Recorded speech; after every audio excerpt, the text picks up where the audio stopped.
Okay जी, sociological perspectives में आज हम सोशल प्रोसेस थेरीज में बात करेंगे थोड़ी सी, जो कि कहती हैं कि criminal behaviour is part of socialisation process. जो आप सोसाइटी के अंदर सोशलाइज करना सीख, you start behaving as member of one society in a way what society expect. Society के तौर अतवार सीखते हैं, नॉर्म सीखते हैं।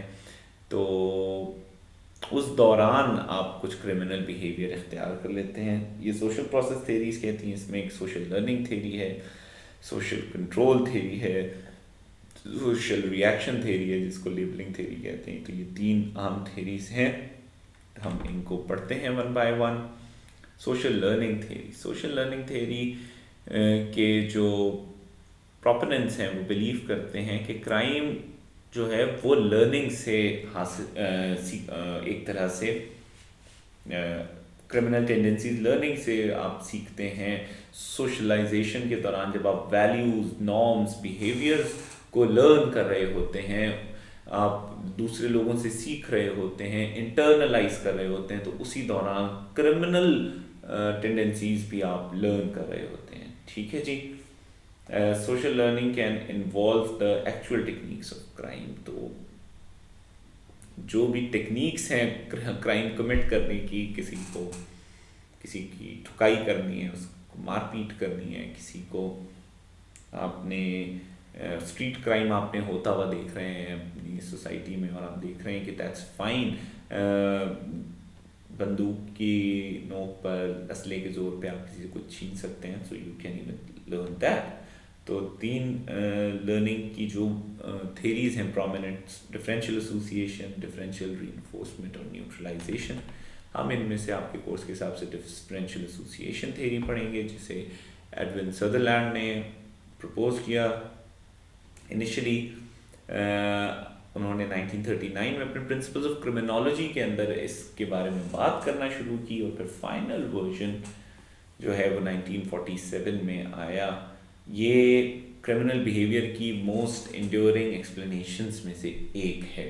Criminality stemmed neither from individual traits, वो अगेन जो बायोलॉजिकल और साइकोलॉजिकल पर्सपेक्टिव्स हैं उनको रिजेक्ट करते हुए कहता है कि इंडिविजुअल ट्रेट्स से ताल्लुक नहीं है क्रिमिनलिटी का, ना ही सोशो इकोनॉमिक पोजिशन से। That is again an important thing, जो कि एक तरह से डिफरेंशियल एसोसिएशन या डिसऑर्गेनाइजेशन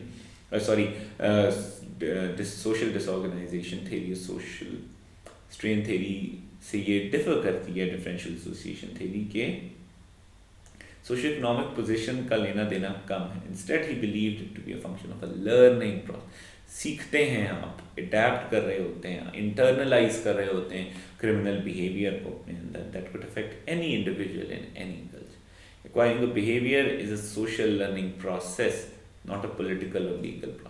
एक बिहेवियर को एक्वायर करना एक सोशल लर्निंग प्रोसेस है, यानी आप मुआशरे से सीख रहे होते हैं, सोसाइटी से आप अडेप्ट कर रहे होते हैं। ये कोई पॉलिटिकल या लीगल प्रोसेस नहीं, किसी ये पावर डिफरेंशियल से नहीं एक तरह से एक्सट्रैक्ट हो रहा होता। ठीक है जी।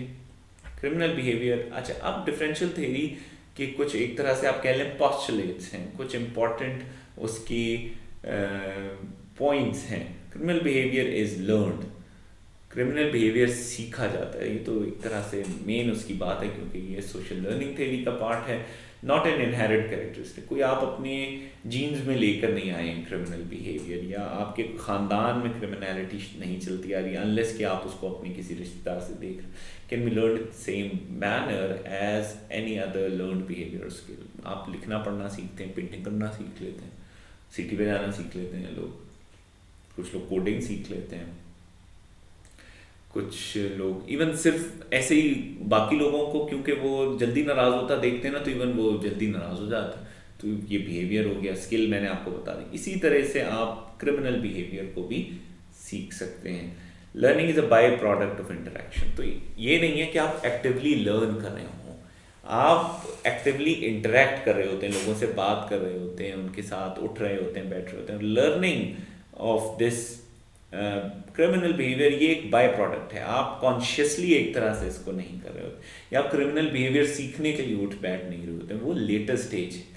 People actively participate in the learning process as they interact with other individuals, learn not only while living in criminal environment. आप हर वक्त लर्निंग कर रहे हैं, ज़रूरी नहीं है कि आप पहले क्रिमिनल इन्वायरमेंट में जाएं, सोचें और फिर बैठें. आप एक एक्टिव लर्निंग प्रोसेस चल रहा होता है.